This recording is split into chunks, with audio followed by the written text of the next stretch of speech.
Hello gorgeous people. So I'm Sue's Crystal Wolf and this is a new channel. I do have two other channels. I have Crowfire Talk, which I talk all things spiritual, and I have Crowfire Soul Crafting. The reason I've started this one is because on my Soul Crafting channel I do lots of art and craft,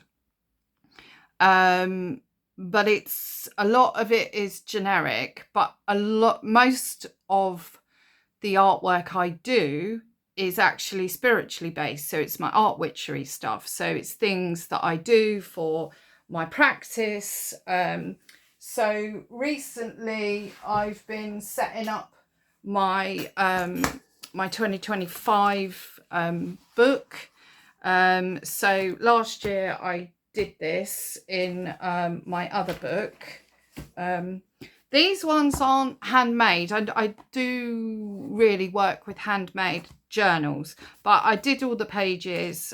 So this was my 2024. I do a lot of stamping, and then I set up my pages for the year. So these were my new moons. And then I did my full moons.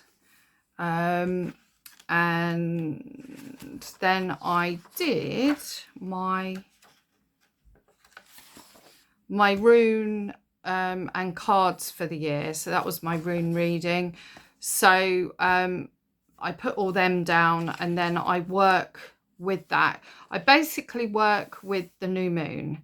So I do a whole moon cycle with the moon, but I do pick a rune for the new moon and the full moon.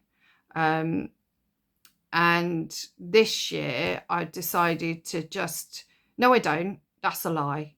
I pick a rune. Sorry, I pick a rune for and cards for the new moon. And so I do January, February and right through. But I work with the energies of the rune that is where it is at the time of the full moon. So I do work with the different energies. So I did this one, and I just put in, there's some stuff that transfers over. So the transfer over stuff is my numerology parts. So this is because this gives me the year, it gives me what the numerology is about for each year. I have my personal years, and then I've written up what they mean and how they work, and then I've got the years. So I've got a list here. So you have your universal numbers, which is what the year is. So last year was an 8 year, which is a year of expansion and stuff. And this year is a 9 year. And I'm a year behind the years for my personal years. So you work that out by doing your dates of birth with the year. So you add it on. So your universal year, you add up all the dates. So last year was 2 plus 0 plus 2 plus 4 equals 8, because you break it all down to a single digit. So mine birthday 28th of July, and so I add that to 2024 and I come to 7. So every single year, whatever the year is, I know I'm a year behind, which is great. I get an extra year to do all the energies that is going on. So that's in there every year. So I can just take that out every year and put it in the next book. So I picked my rune for the year, which is Othala, which is really interesting. We're obviously in the year of, or will be tomorrow, the year of the snake. I love the way the Chinese work, because they work with the first new moon of the year. That's why the date for the Chinese New Year changes, because they go by a lunar energy, which makes much more sense to me. So it's sort of how I'm starting to work.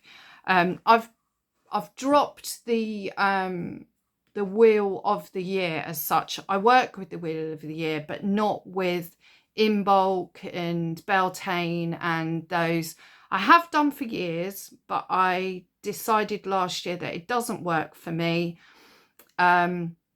I love working with the seasons. I like working with the autumn equinox. I love the winter solstice, the summer solstice. So I'm working that way through the year, and I'll probably discuss stuff as I do my art witchery on this channel. So there's my universal year is 9, my personal year is 8. My crystal for the year, this was hilarious because I forgot I'd already picked a crystal for the year, which I've put on my altar. And then my Hollandite crystal was screaming at me and said, I go perfectly with the High Priestess. That was the tarot card I picked for the year. So I was like, yes, you really do. So I put that down, and then I remembered that I already had picked polychrome jasper.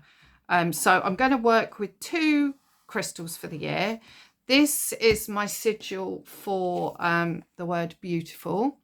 I do have another sigil, which I'll show you, which isn't in here yet, which is my other sigil for the year of how I'm going to work. And obviously with Chinese wood snake. And then I've got my setup of my, this is the new moons.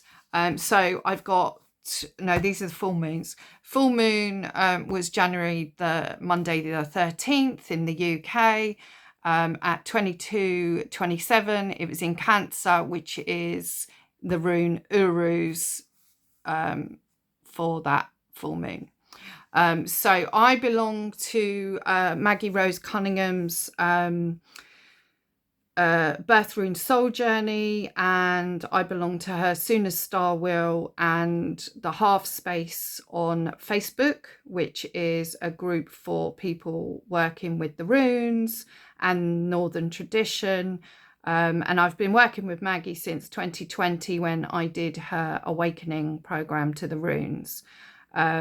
So I can go on my Soon as Star Will. All the dates for the moons, the full moons and the new moons give me what rune that's in. I've had my birth runes done, so I've had my full chart done, so I know all my runes anyway.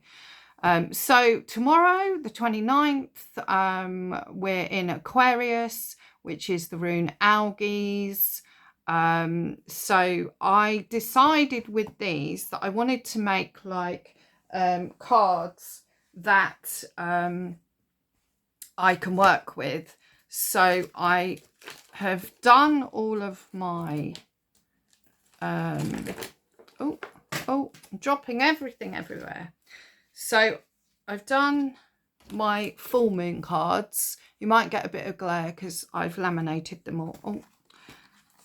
So these are all the cards. So when I get to what moon it is, I've got my cards with the energies, and I can meditate with these, just put them on my altar. So it's great. They're perfect for what I wanted. I think, what was that full moon one that we just had? We had full moon in Cancer and Uruz. Let me find that one. Hopefully, oh, here we go. So this was that card for that.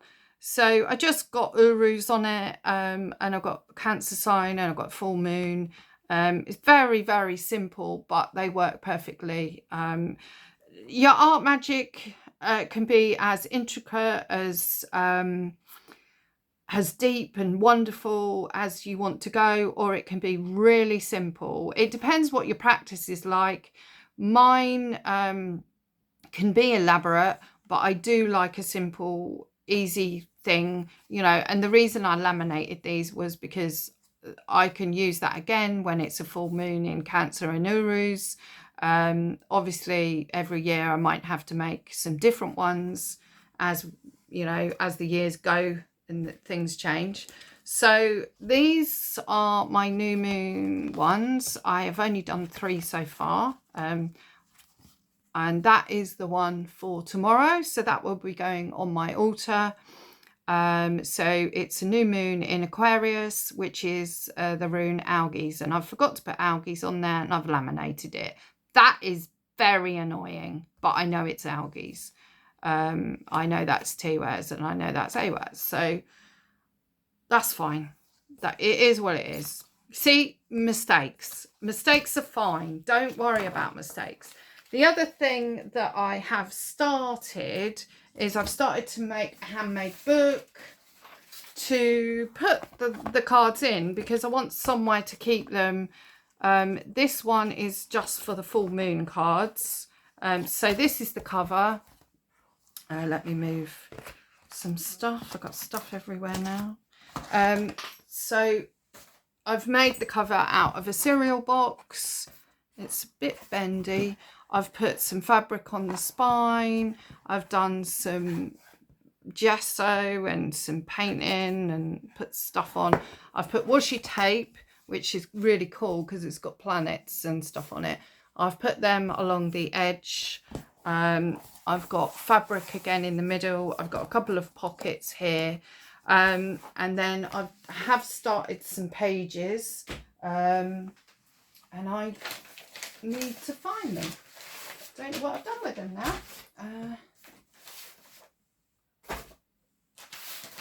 They're hidden. I don't know what. Well, I don't know what I've done with them. Oh, here we go. So these, this is going to be my signature, and that'll go in there. It's quite a big book and it's quite a big signature. I might actually even put another thing in and put both the sets of cards in it. So these are jelly printed papers, and the cards just go in. So that one that we just had, that one goes in that pocket there. I've got the signs there, Urus, Cancer, that just goes in there like that. So they'll be stored in there. And you know, it's making little journals is great to just keep some of your stuff that you do use on your altar. You know, if you make altar cards, I really love making altar cards because I can put literally, you know, exactly that energy onto the card that I want, and then I can use it on the altar. And you can do it for all your altars, you know, different ones, or even just having a card out somewhere, if you're able. Obviously, some people keep their practice very, very hush hush, and so maybe even a little book on the shelf that no one actually needs to know what it is, it will be quite handy. So yeah, so that's that. I'm going to go. This was just the first video. I haven't done a introduction video, which I probably should do, and just say what this channel is about. But yeah, I do disappear as well. I live with my elderly parents, and their health isn't great, so sometimes I just disappear off.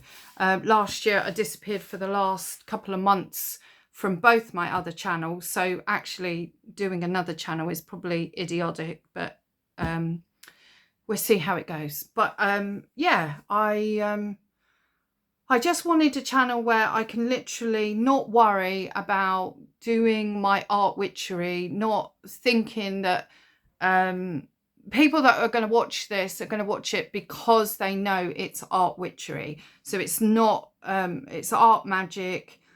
It's not just normal art. It's not normal craft. It's crafting for your practice. And it's not what everyone wants to see or everyone's into. So I thought I needed to split that. I'm an eclectic practitioner. So I do so many different things, and I'm eclectic in my art and crafting.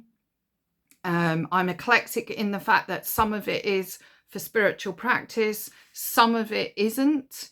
It's always from my heart and soul. That's why my other art channel is called Soul Crafting, because even if it isn't for my practice, it still comes from my soul. I think all magic really comes from everyone's, all art comes from everyone's soul. So yeah, so it would be great if you could like and subscribe, because this is a brand new channel, and I will be very lonely if I'm just putting out videos to no one and no one watches them. So I'm hoping people will come and join the channel, and let's get art and crafting for spiritual practice. Love and blessings. Take care, everyone. Bye.